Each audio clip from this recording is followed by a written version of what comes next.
Welcome back, everyone, to our continued discussion of logistic regression theory and intuition. In the previous lectures, we saw both the intuition and mathematical theory behind converting a linear regression to a logistic regression. However, in this part, we need still to discover how we actually find the best fit for the logistic regression model. Logistic regression uses something known as maximum likelihood to find the best fitting model. And this lecture will give you an intuition of how this method works. We'll also then display the cost function and gradient descent that is solved for by the computer to solve for the maximum likelihood. As a quick note, the relevant reading can be found in ISLR section 4.3.2. However, I do want to clarify something as far as how deep we're going to go into the mathematical theory behind maximum likelihood.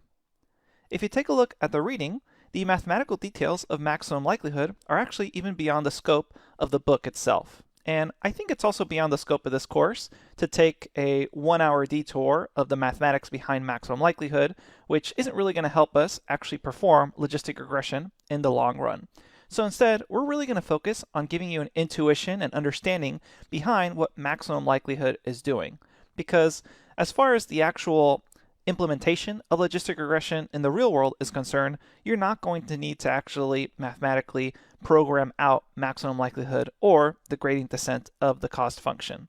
So after watching this video, you should have a strong intuition and even some mathematical theory understanding of how we're actually fitting the best model using maximum likelihood, but you won't need to actually go into the details.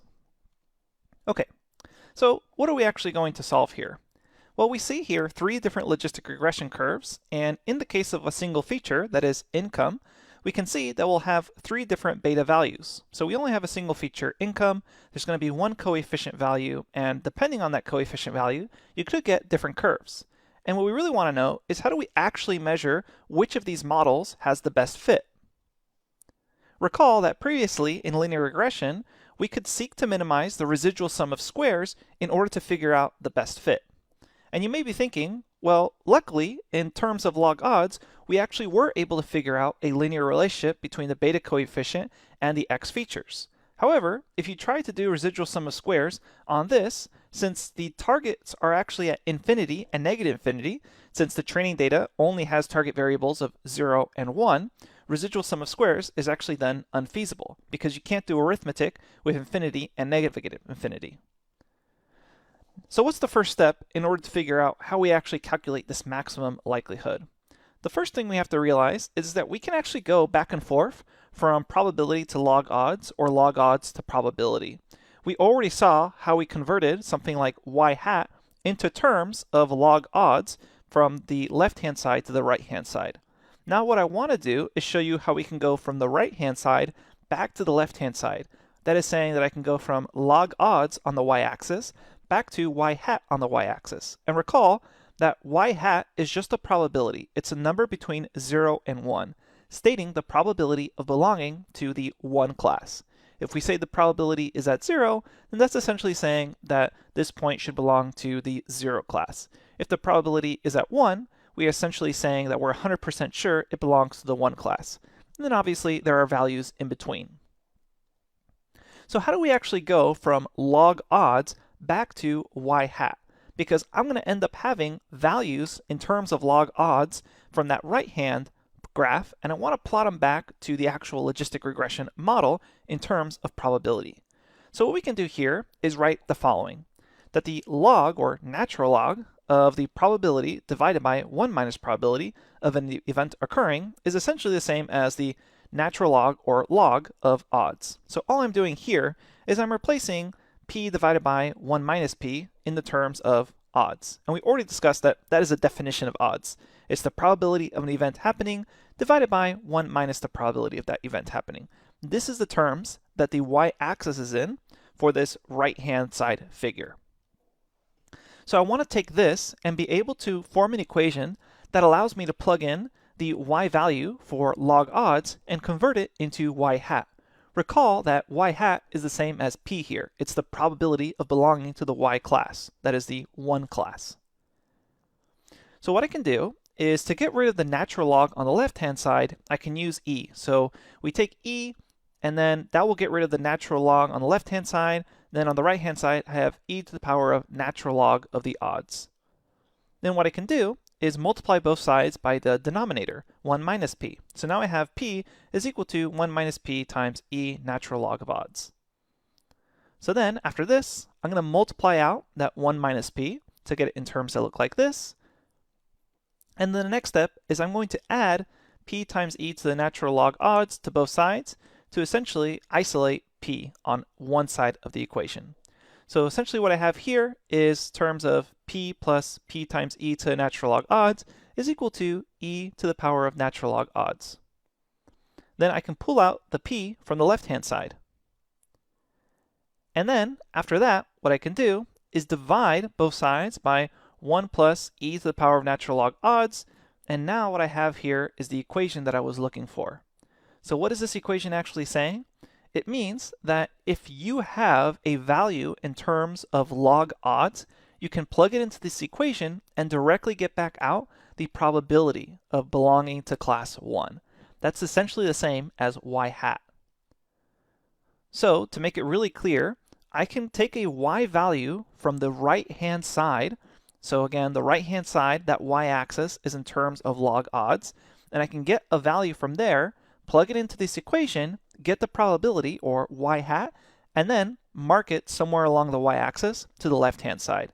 So I'm able to go from the right-hand side graph over to the left-hand side graph in terms of the y-axis.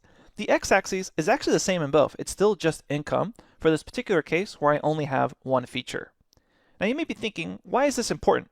Well, this is what we're going to need to actually perform if we want to understand the intuition behind maximum likelihood. So how does this actually work? How do I find this best fitting line? I already know that I can have a linear relationship between my beta coefficients and x if I plot this out along the log odds along the y-axis. And so what I do is I'm just going to choose a line, and this is similar to just choosing your starting fit for linear regression. However, this time we're just choosing a line for the natural log odds.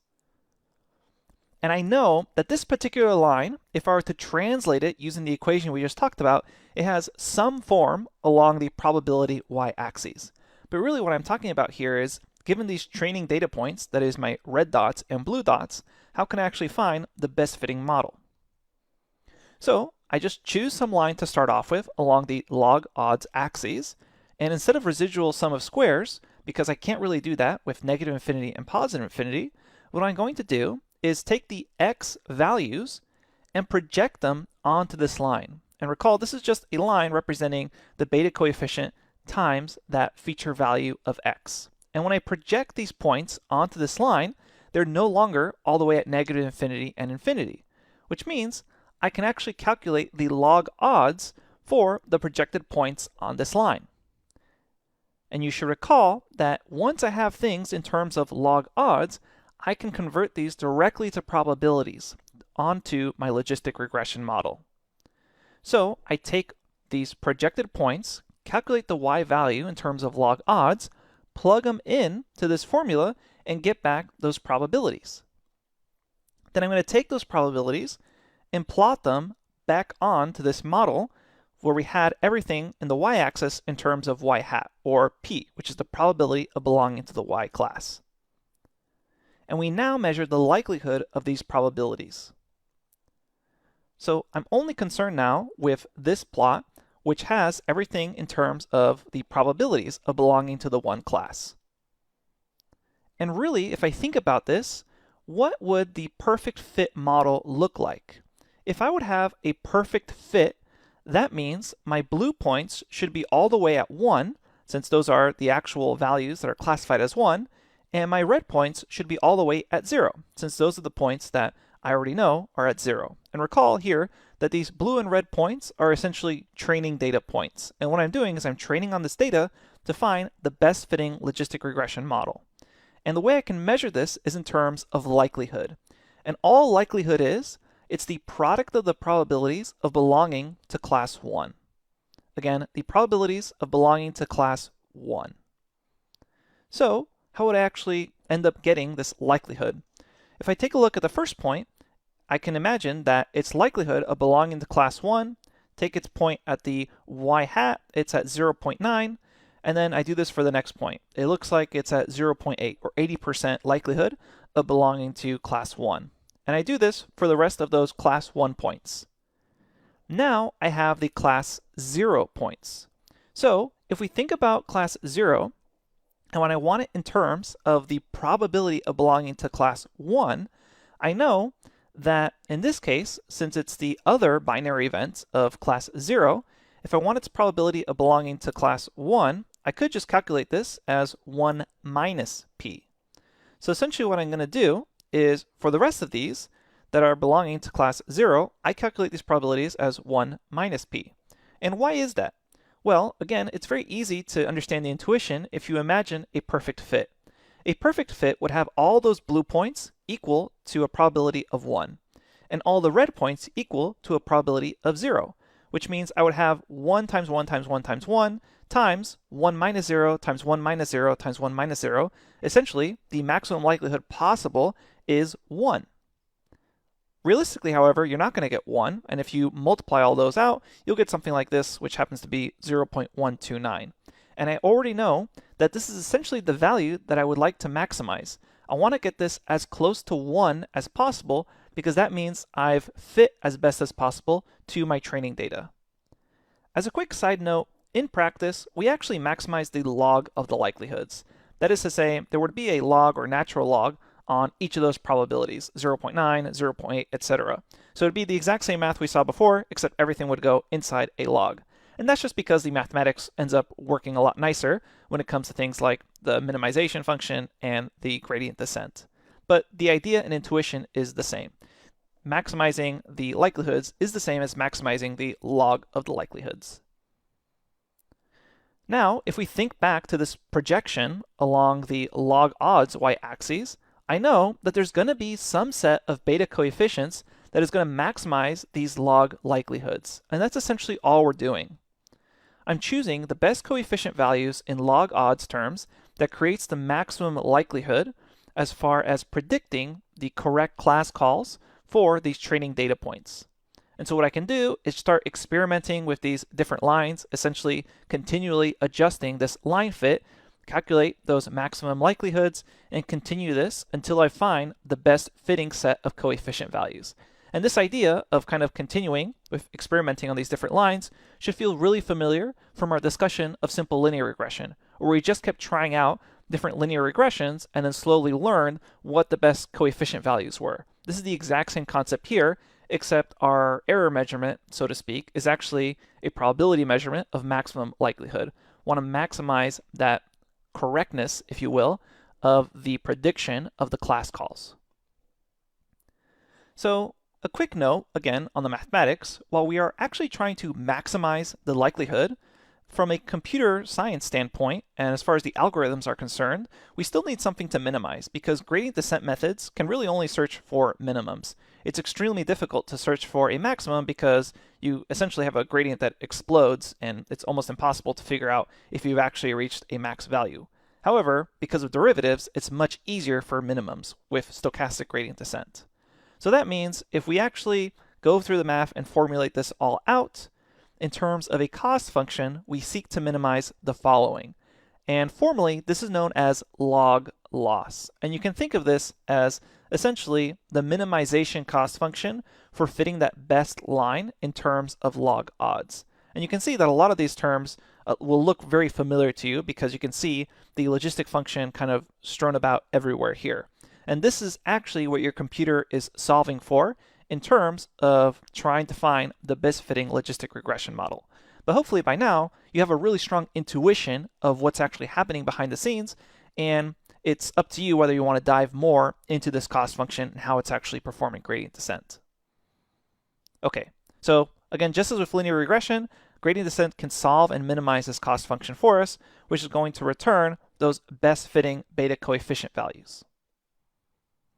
Okay, so I would say don't worry about fully understanding this gradient descent if, again, you really want to understand both the mathematics and the implementation. For the mathematics, you can go to the Wikipedia article on log loss and logistic regression and explore it more there. The actual implementation, you could just open up the GitHub for scikit-learn and view the raw code that is performing this gradient descent. I should really clarify here, in practice, you're never going to have to implement this gradient descent yourself. You just kind of import logistic regression and go. The main takeaway here should be the relationship between log odds and probability.